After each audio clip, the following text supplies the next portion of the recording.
Bonsoir, donc Pamela Mosseri, je suis ravie d'être dans une réunion de pneumologues bien que cardiologues, mais je ne suis pas toute seule, donc je suis assez contente. Je vais essayer de vous parler de la fonction du cœur droit en pneumologie, de son importance, je pense que vous en êtes tous convaincus, mais qu'est-ce qu'on peut faire, de quoi finalement on peut avoir besoin dans un compte-rendu chez un patient qui a une pathologie respiratoire chronique et à quoi ça sert. Donc on va dire deux mots du rationnel. On a des pathologies pulmonaires respiratoires chroniques qui vont mener à l'hypertension pulmonaire. Donc là, c'est évident, donc toute l'évaluation, elle est à la fois respiratoire et cardiologique, mais on a aussi d'autres pathologies où sans avoir d'hypertension pulmonaire, on va avoir une atteinte cardiaque droite et il n'y a pas que l'élévation des pressions pulmonaires qui est responsable d'un cœur pulmonaire chronique, bien que ce soit la première cause. Donc on a souvent, ce qui est décrit, c'est l'hypertrophie ventriculaire droite classique avec une dilatation qui est moins marquée. Et ce soir, on va discuter que du cas des pathologies chroniques. Donc on ne discutera pas de deux choses qui ont un impact direct sur le cœur droit, c'est-à-dire l'embolie pulmonaire et le syndrome de détresse respiratoire aiguë, puisque c'est vraiment complètement différent. Et puis en principe, ça se remet. Donc le principal mécanisme, c'est la vasoconstriction hypoxique, le débit cardiaque qui est relié à la PO2 à cause de cette vasoconstriction, donc c'est montré depuis très longtemps, donc c'est le principal mécanisme, mais on va voir qu'il y a également autre chose, puisqu'on a des patients qui n'ont pas d'hypoxie, qui n'ont pas d'hypoxémie au repos, et qui pour autant vont avoir un ventricule droit qui n'est pas tout à fait normal, et ces patients vont avoir un pronostic qui est également un petit peu moins bon. Donc globalement, on s'intéresse à qui? On s'intéresse à des patients qui ont une élévation de la post-charge du ventricule droit qui va être secondaire. Donc essentiellement, ce qui va concerner le topo ce soir sont des patients qui sont BPCO ou emphysémateux, des patients qui ont des pneumopathies interstitielles diffuses, des pneumopathies fibrosantes, qui vont avoir une élévation des pressions pulmonaires même sans rentrer dans les critères d'hypertension pulmonaire et qui vont donc être responsables, toutes ces pathologies, de cœur pulmonaire chronique.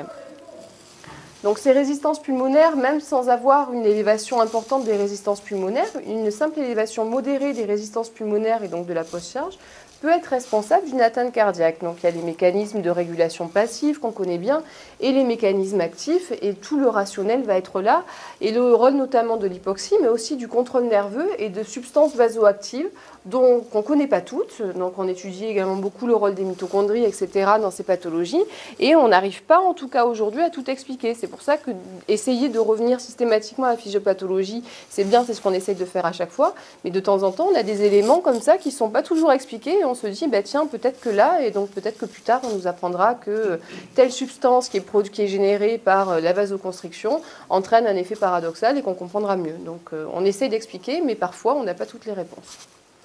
Le ventricule droit, c'est très intéressant. Moi, je m'y intéresse beaucoup. Le problème, c'est que c'est pas forcément simple. C'est pas simple en pratique. Ça s'appelle la chambre oubliée. Classiquement, c'est comme ça qu'elle a été décrite. Il a des particularités anatomiques qui font qu'on va l'étudier un peu différemment du ventricule gauche. D'abord, c'est un ventricule qui est tripartite, donc il est composé de vraiment trois parties qui sont complètement différentes. On a l'admission, la pointe et puis l'infundibulum, et qui sont littéralement enroulés autour du ventricule gauche. C'est un ventricule qui est très antérieur et rétrosternal. Ça fait que son étude en échographie notamment, il ne faut pas en vouloir aux cardiologues qui ne vont pas vous donner des descriptions précises du ventricule droit parce que c'est difficile. Et parce qu'en plus, si on n'a pas d'indication, je me couvre bien déjà pour commencer le topo, si on n'a pas d'indication claire en nous disant vraiment ce qu'on recherche, quels paramètres, etc., ben, le ventricule droit, on le voit, il a l'air de loin normal, on n'a pas tout à fait envie de s'y attarder. S'il n'y a pas de flux d'insuffisance tricuspide et que les pressions pulmonaires nous ont l'air normales, on ne va pas s'acharner dessus. Donc il faut vraiment qu'on ait une indication pour savoir ce que vous cherchez, pour qu'on puisse vous donner la réponse. Je pense que ça, c'est important. Les particularités fonctionnelles du ventricule droit, ce ventricule droit, c'est pas comme le ventricule gauche. Le ventricule gauche, lui, fonctionne sur un régime de pression qui est élevé. Le régime de pression du ventricule droit, c'est un régime de pression faible. Ça veut dire que dès qu'on a une élévation de la post-charge du ventricule droit, une élévation du régime de pression donc, pulmonaire, donc de pression intraventriculaire droite, il va y avoir des conséquences assez rapides et qui vont continuer d'évoluer. Et c'est pour ça que c'est une maladie du corps pulmonaire de façon générale, qui est quelque chose de chronique, qui va passer d'un stade normal au stade d'hypertension pulmonaire, ça va mettre des années, mais plus tôt on intervient et plus tôt on arrive à réverser un certain remodelage. Mais c'est un ventricule qui est extrêmement sensible aux conditions de charge, et donc il va se dilater très facilement. Il va adapter facilement donc, sa précharge, mais par contre, il est très sensible à toutes ces variations de post-charge. Donc l'hypertension pulmonaire, quand on parle de maladies respiratoires chroniques, on a l'hypertension pulmonaire du groupe 3. Il y a eu les dernières recommandations là, en septembre. Il n'y a pas grand-chose qui a changé. Ce sont essentiellement, M. Marquette me contredira éventuellement, mais des patients qui ont des troubles ventilateurs obstructifs, mais également des syndromes emphysème-fibrose et des pnéumopathies interstitielles diffuses. Habituellement, la définition de l'hypertension pulmonaire, c'est quand on a une pression pulmonaire moyenne qui est supérieure à 25 mm de mercure. Ça, c'est la définition générale. Mais chez les patients qui ont une pathologie respiratoire chronique, entre guillemets, c'est tellement habituel que c'est peut-être même pas suffisant. Donc, ils vont avoir une hypertension pulmonaire. Mais la maladie vasculaire pulmonaire, quand on va se poser la question, est-ce que ce patient, il a une maladie vasculaire pulmonaire en plus de sa pathologie respiratoire, c'est quand on va avoir une hypertension pulmonaire sévère, c'est-à-dire une PAP moyenne qui est supérieure à 35, ou alors une PAP moyenne qui est supérieure à 25, avec une baisse de l'index cardiaque. Pourquoi ? Parce que quand l'index cardiaque il est élevé, il est normal, le ventricule droit il chasse bien, il contracte bien, il est capable de générer une pression élevée, tandis que quand le ventricule droit est déjà défaillant, vous avez un index cardiaque qui est faible, donc ce ventricule droit ne va pas être capable de générer une pression importante. Donc c'est pour ça qu'on a des variations en fonction des pressions qu'on va utiliser. Et souvent, l'index cardiaque n'est pas tout à fait regardé, on regarde que la PAP moyenne et c'est important de regarder les deux. Donc l'échographie cardiaque à ce moment-là, qu'est-ce qui est écrit dans ces recommandations ? J'ai trouvé ça assez drôle que ce soit vraiment écrit noir sur blanc. C'est de dire que la précision, dans le groupe hypertension pulmonaire du groupe 3, la précision de l'échographie, elle est faible. Pourquoi ? Parce qu'il y a des difficultés de réalisation de l'examen. Parce qu'en pratique, ce sont des patients qui ont des fenêtres acoustiques qui sont souvent limitées. Alors, le problème, c'est on regarde là où on peut. Donc, en général, on a plusieurs coupes. Il y a toujours une coupe qui va nous permettre de faire l'analyse, mais on a une précision qui est plus faible que quand on voit un patient lambda qui n'a pas de pathologie respiratoire chronique. Donc, c'est fenêtre d'ultrasons, quand on fait passer les ultrasons. Donc l'échographie, elle est forcément recommandée dès la suspicion d'hypertension pulmonaire et ces patients qui ont une pathologie respiratoire chronique, on va dire en gros, par exemple les BPCO, il y en a un tiers qui va décéder de cause respiratoire et un tiers qui va décéder de cause cardiovasculaire. Donc ça peut être d'insuffisance cardiaque, ça peut être également de pathologie, puisqu'on a les mêmes facteurs de risque, ça va être le tabac, la coronaropathie, etc. Et il y a aussi beaucoup, chez ces patients, d'insuffisance cardiaque diastolique. Donc il faut également regarder la fonction gauche. Donc l'échographie, en tout cas l'évaluation cardiologique de ces patients, elle est essentielle. Donc on était dans le cas finalement un petit peu simple quand on décrit l'hypertension pulmonaire chez un patient qui a une pathologie respiratoire. On va voir en détail ce qu'on peut attendre d'un examen échographique chez ces patients. Donc on est dans ce cas-là, on a un patient qui est un patient BPCO, il a des signes évidents de cœur pulmonaire chronique, il a de l'hypertension pulmonaire en échographie, on sait qu'il a un mauvais pronostic. Encore, la difficulté chez ce patient, ça va être de faire le diagnostic de l'hypertension pulmonaire et d'essayer de lui trouver des pressions pulmonaires élevées et de se poser la question, est-ce qu'il faut lui faire un cathétérisme ou pas ? Ça, c'est une autre question. Donc la pression pulmonaire, comment on la mesure en pratique ? C'est simple, ou pas, quand on n'y arrive pas, parce qu'il n'y a pas de flux. On a une insuffisance tricuspide, donc on a la valve tricuspide qui fuit, et on arrive à s'aligner en Doppler et à voir le gradient donc, entre l'oreillette droite et le ventricule droit. Et donc le pic, au niveau de ce gradient, on applique ce qu'on appelle l'équation de Bernoulli. On y ajoute donc la pression dans l'oreillette droite qu'on mesure là, et donc Vmax, 4 fois Vmax au carré, plus la pression dans l'oreillette droite, et c'est le résultat qu'on vous donne. Et qu'est-ce qu'on peut vous donner également comme résultat dans un compte-rendu ? Ce n'est pas d'évaluation de la pression pulmonaire parce que le patient n'a pas d'IT ou d'insuffisance tricuspide. Donc là, on est un peu embêté parce que ça veut dire que vous n'aurez pas, vous, les pressions pulmonaires du patient. Ces pressions pulmonaires évaluées comme ceci, il y a des erreurs que nous, on connaît bien. et sur lesquels on va pouvoir essayer de jouer ou pas. Donc c'est l'estimation de la pression dans l'oreillette droite. Comment on fait en pratique? On regarde la taille de la veine cave inférieure et ça nous permet de déterminer chez un patient qui est en ventilation spontanée, comme chez nos patients ambulatoires, déterminer quelle est cette pression. Le souci, il est surtout quand il n'y a pas de fuite, on n'arrive pas donc à faire ce Doppler et à donner un chiffre de pression pulmonaire systolique. Et également, quand le patient n'est pas échogène, ça arrive donc chez les patients qui ont un trouble ventilatoire obstructif, les patients emphysémateux, les patients obèses, donc les patients chez qui on a vraiment besoin d'avoir une évaluation de la pression pulmonaire. Donc on est embêté. Comment est-ce qu'on peut faire? Il y a beaucoup d'autres méthodes. Alors on ne va pas tout détailler parce que c'est assez rébarbatif, mais on peut essayer d'évaluer la pression pulmonaire moyenne. Des fois, on arrive à bien voir l'artère pulmonaire, la valve pulmonaire. Donc on peut avoir, en se basant sur ce flux de régurgitation pulmonaire, la pression pulmonaire moyenne. Mais en général, il faut être honnête, quand on n'arrive pas à évaluer la pression pulmonaire en systole, on n'arrive pas non plus à donner la pression pulmonaire moyenne par un autre moyen. Donc on va avoir des arguments secondaires, donc des signes additionnels échographiques qui peuvent nous permettre d'évaluer les pressions et notamment les résistances. Parce qu'en échographie, on peut aussi vous donner une évaluation des résistances pulmonaires. Et ce qui est plus important même qu'avoir un chiffre exact, c'est avoir l'impression du cardiologue qui va faire l'examen, qui est ce patient a plutôt des résistances pulmonaires élevées, ce patient a plutôt un débit cardiaque qui est correct avec des résistances pulmonaires qui sont normales. Et donc on peut se baser essentiellement sur le flux d'éjection pulmonaire. Donc je vais vous montrer un exemple, c'est celui-ci. Donc là vous avez un patient qui n'est pas échogène, vous ne voyez pas, mais il n'est pas échogène du tout, il est obèse, BPCO. En pratique, quand on le voit arriver, enfin moi quand je l'ai vu arriver, j'ai dit oui, on n'arrive à rien. Et puis voilà, c'est la seule chose qu'on a pu faire chez lui. On a vu qu'il avait un temps d'accélération pulmonaire qui était court. Là, j'ai mis ça pour la reproductibilité parce que en fonction des paramètres de la machine, on a des chiffres tout à fait différents.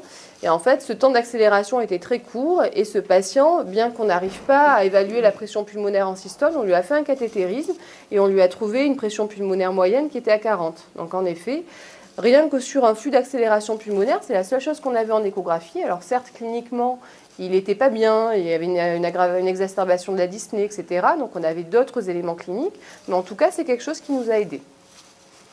Donc on a des éléments comme ça, sans pour autant qu'on vous donne une pression pulmonaire, qui vont pouvoir dire ce patient est quand même suspect d'avoir une pathologie vasculaire pulmonaire surajoutée à la pathologie respiratoire. L'hypertrophie du ventricule droit, c'est très vieux comme paramètre. C'est largement sous-utilisé et ça devrait être décrit systématiquement. Pourquoi? Parce que ça reste un facteur pronostic très important chez les patients BPCO. On s'en sert assez peu, par contre ça c'est très simple et on peut l'avoir tout le temps parce qu'on peut le regarder soit en sous-costal, soit par voie parasternale. Donc c'est-à-dire que quand on ne voit pas d'un côté, en général on voit ou d'un côté ou de l'autre. Donc il faut un petit peu appuyer sur le ventre du patient, il apprécie peut-être pas des masses, mais en général on y arrive. Donc il y a d'autres signes d'hypertension pulmonaire, la dilatation du ventricule droit, que ça on arrive très bien à apprécier, mais là on rentre dans le cadre de patients chez qui on y voit un petit peu mieux. Deuxième élément, quand on n'arrive pas à bien voir, de temps en temps on a quand même accès à l'anneau de la valve tricuspide, ici, et donc ça peut nous permettre, le fameux TAPS qui est régulièrement décrit dans les comptes rendus, qu'est-ce que c'est? C'est la différence d'excursion de l'anneau tricuspide entre la diastole et la systole, donc c'est finalement la contraction de la base de l'anneau tricuspide. Donc, alors certes, c'est juste un endroit du ventricule droit parmi toute une région qui est composée, enfin tout un ventricule qui est composé de 3 régions, mais ça donne des informations très importantes parce que quand il est altéré, on sait que ce patient a déjà un retentissement au niveau du cœur droit d'une pathologie respiratoire et chez les patients, même indemnes d'hypertension pulmonaire qui ont une pathologie respiratoire, c'est également un élément pronostique important. Donc le TAPS et d'autres paramètres sont des choses auxquelles on peut accéder, même quand on y voit assez peu et en tout cas qu'on peut obtenir dans un compte rendu et qu'il faut interpréter. La dilatation de l'oreillette droite, ben, c'est pareil. Hein, quand on a une oreillette droite normale, elle fait moins de 18 cm². Et ben, c'est ce sur quoi il faut se baser pour rechercher des signes de gravité éventuellement. Et puis, il y a le ventricule gauche qui est comprimé. Mais enfin, ça, en général, soit on arrive à voir les autres signes, soit celui-ci. Alors, un patient qui a une pneumopathie interstitielle diffuse, on va essayer donc de dépister une élévation des pressions pulmonaires chez lui. Donc, je vais vous poser une question. Par exemple, selon vous, est-ce qu'un paramètre échographique, comme le TAPS, hein, juste cette fonction avec la valve tricuspide, son excursion en systole, est-ce que c'est meilleur l'échographie ou la DLCO? Qu'est-ce que vous feriez si vous choisissiez? Pour déterminer si le patient a une hypertension pulmonaire ou non. On a un patient qui est suivi pour une PID et on se dit, tiens, il est un peu plus dyspnéique, est-ce que ce patient ne présente pas une hypertension pulmonaire? En plus, l'échographie. Bon, oui. Je n'ai pas bien compris l'histoire du TAPS, l'excursion. C'est la base de l'anneau. C'est l'anneau qui va monter, en fait, qui va se contracter, donc il monte en systole et c'est ce qu'on mesure. C'est ça. Donc on a le cœur qui se contracte et donc on a un mouvement de l'anneau tricuspide. On explique ça en gros là. Hein. Mais c'est cette déformation de l'anneau, cette excursion de l'anneau tricuspide qu'on va mesurer. Donc on mesure de là à là. Donc ça nous donne un chiffre en millimètres ou en centimètres. Donc on a une norme. Quand la pression s'élève, on va avoir un retentissement sur le cœur droit. Donc on a un cœur droit, un ventricule droit qui va fonctionner moins bien en termes d'évolution. Et donc à terme, il va avoir une dysfonction systolique. Donc cet anneau, il va moins bien bouger. Il va moins bien se contracter. Et la première des zones à moins bien se contracter dans un ventricule droit, c'est la base. C'est pour ça que c'est intéressant d'avoir ce paramètre. Il est dilaté en permanence. C'est ça? Il bouge moins. Il se contracte moins. On parle d'échographie, mais pour autant, les deux sont très bien, puisque les aires sous les courbes, c'est une étude qui était parue cette année, qu'on a trouvée assez intéressante. Et il faut finalement associer plusieurs méthodes chez ces patients. Donc il n'y a pas que l'échographie d'un côté, c'est aussi pour dire que c'est toujours une évaluation qui est multimodale, parce qu'un examen seul, il ne pourra pas nous donner la réponse. C'est une certitude. Donc cette étude italienne, je crois que c'est un groupe de Rome, si je ne me trompe pas, ils ont voulu évaluer un score en disant nous, on fait tous les examens de toute façon, donc on leur fait une évaluation échographique, on dose le BNP, puisque si on étire les cellules cardiaques, on va sécréter du BNP, donc comme de la même manière que c'est utilisé dans l'insuffisance cardiaque gauche, et on va faire un test, on va faire une DLCO. Donc ils ont attribué 1 point en cas de critères pathologiques, et si le score était supérieur à 3, ils ont fait un cathétérisme droit. Ils ont fait un cathétérisme pour l'étude chez tous les patients pour être sûr, bien sûr, de ne pas manquer d'hypertension pulmonaire. Et donc les résultats, ce sont ceux-ci. Chez les patients qui ont donc tous les critères utilisés étaient des critères qui étaient prédicteurs d'hypertension pulmonaire. Alors c'est évident que quand on arrive à avoir les pressions en échographie qui sont mesurées, en général, on arrive à ne pas se tromper. Donc on a un odds ratio qui était à 20, mais finalement, quand on a les pressions pulmonaires en échographie, on n'a pas beaucoup de questions à se poser. Le plus intéressant, c'est quand on ne les a pas. Donc quand on ne les a pas, on va utiliser autre chose. Donc tous les patients qui ont un score qui était supérieur ou égal à 3 avaient de l'hypertension pulmonaire au cathétérisme. Et avec ce score, ils ont manqué, entre guillemets, que 2 patients qui n'avaient pas d'hypertension pulmonaire. La critique de cette étude, c'est que la majeure partie de leurs patients avaient de l'hypertension pulmonaire. Donc ce serait à réévaluer sur une plus large cohorte. C'est sûr. Mais quand on n'a pas grand-chose, on fait avec ça, et c'est plutôt bien. Donc on revient à notre patient BPCO, puisqu'on l'aime bien, et puis ils sont nombreux. Un des problèmes, c'est celui-ci. Donc on sait qu'il a un moins mauvais pronostic que le patient BPCO qui a une hypertension pulmonaire, mais celui qui n'en a pas, est-ce qu'il peut quand même avoir une atteinte ventriculaire droite? On dit oui depuis tout à l'heure, donc la réponse est oui, c'est évident.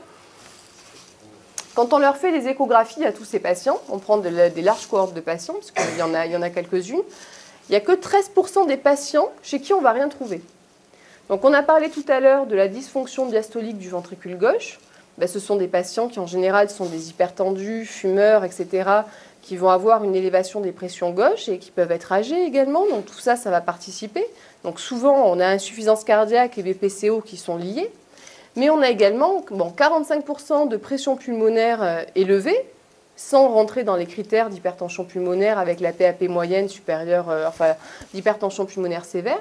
Et on a également des anomalies du cœur droit avec des pressions normales. Donc ça veut dire qu'on a des hypertrophies du ventricule droit, qui sont pour autant parfois importantes, alors qu'on a une pression pulmonaire moyenne qui est normale.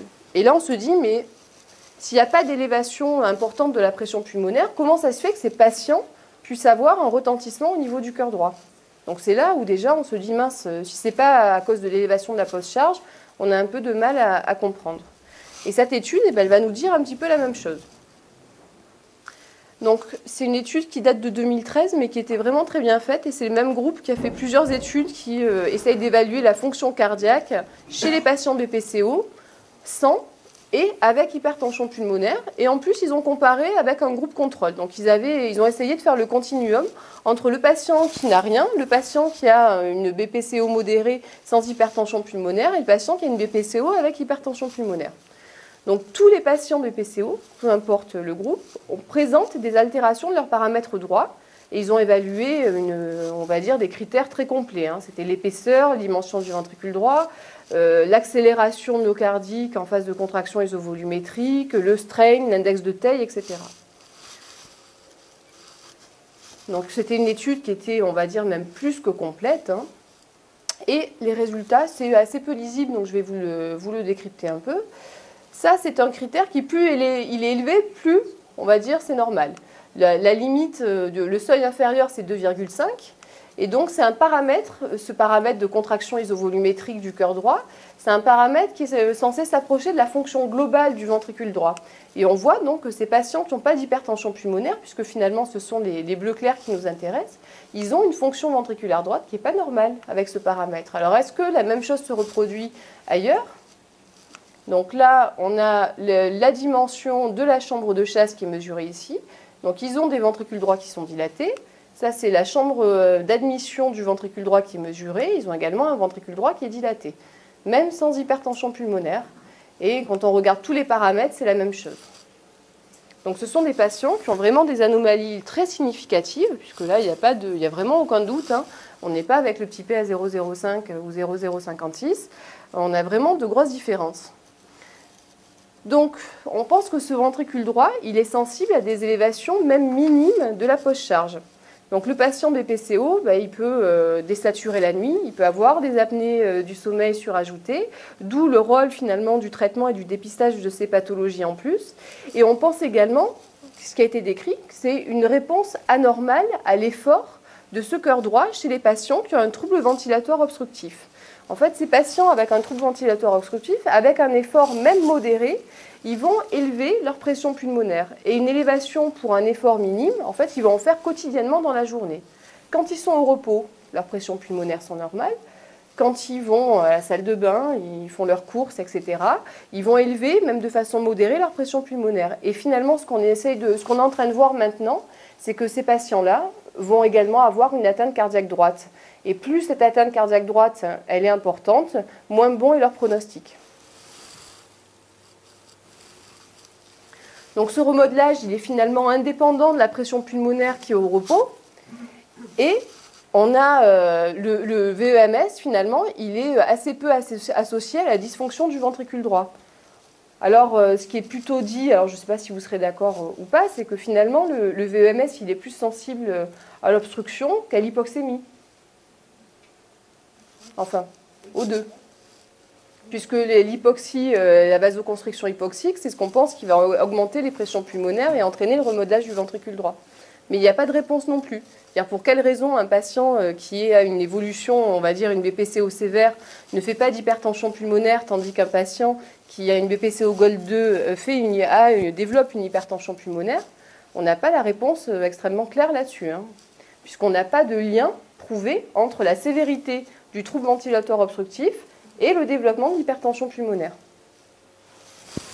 Donc dans l'étude pour les cardiologues, ce qui nous est dit, c'est que les éléments les plus discriminants pour différencier ces 3 patients, c'est-à-dire, on va dire, patient normal, patient BPCO sans hypertension pulmonaire et patient BPCO avec hypertension pulmonaire, ben c'est le strain à la base, donc c'est ce qu'on appelle la déformation de la base de la paroi libre du ventricule droit, donc évaluée par différentes techniques, mais enfin ça revient également à faire ce qu'on appelle le TAPS, donc la déformation de tout à l'heure, et également l'index de Tay, qui est un index qui est assez ancien, avec des critères qui sont normaux.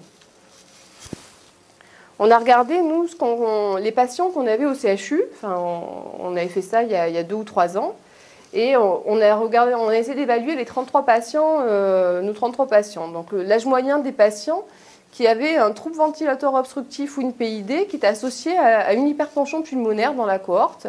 Donc on leur a trouvé un BNP moyen de 536, qui est énorme. Donc le BNP, ça reste, même si ce n'est pas l'échographie, c'est un bon marqueur.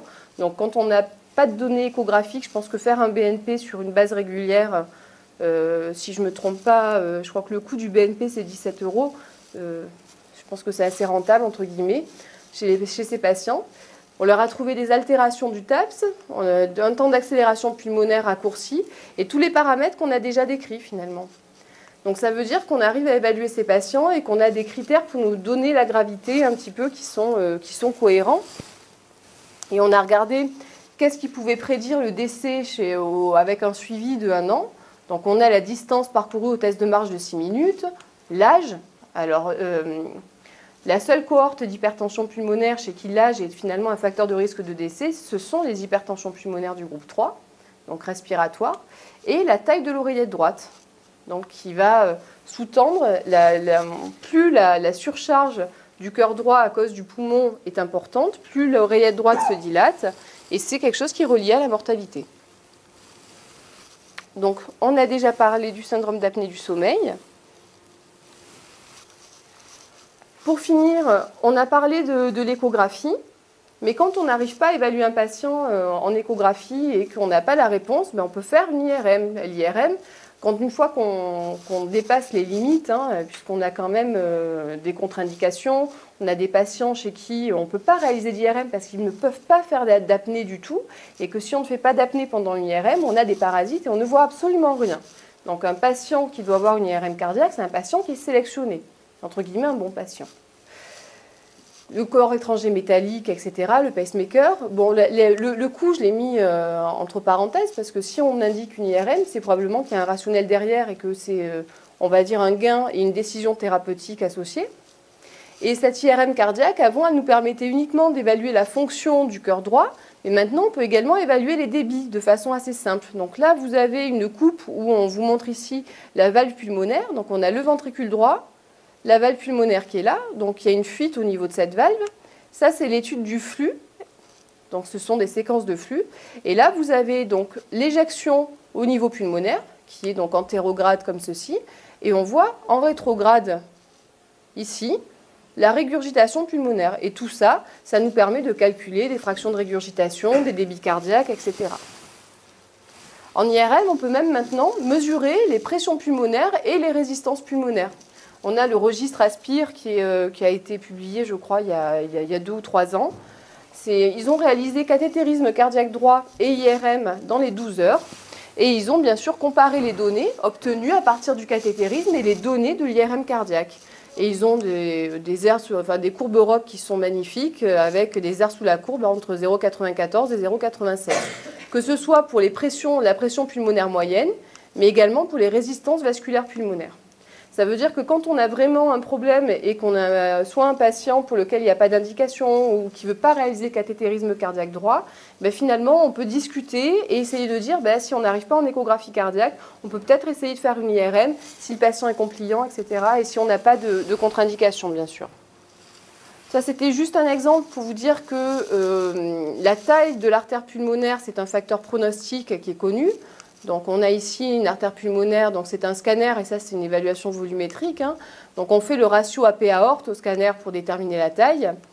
Et cette taille de l'artère pulmonaire, plus elle est dilatée, plus la fonction du cœur droit est altérée. Et donc, c'est finalement un moyen indirect, sans examen de la fonction ventriculaire droite, de savoir que quand on a une grosse artère pulmonaire, on a forcément une anomalie du cœur droit derrière. On ne peut pas avoir une échographie normale avec une artère pulmonaire qui est très dilatée. Et on a bien sûr une réduction du volume pulmonaire, et c'est un élément pronostique. Donc pour conclure, quel est l'intérêt de l'échographie cardiaque chez un patient qui a une pathologie respiratoire chronique? Ça va être la recherche d'hypertension pulmonaire, bien sûr, en mesurant les pressions pulmonaires, mais pas uniquement ça, puisqu'il y a beaucoup d'autres signes et que souvent, la mesure de la PAP systolique par l'échographie, on est assez déçu. Il faut essayer, mais on est souvent assez déçu. Ça nous permet, l'échographie, de déterminer des populations à risque. Alors, pas forcément des populations qui ont une hypertension pulmonaire, mais des populations qui vont avoir une atteinte cardiaque droite avec une hypertrophie du ventricule droit ou une dysfonction du cœur droit. Et ça a un intérêt dans le suivi de nos patients. Et je vous remercie pour votre attention.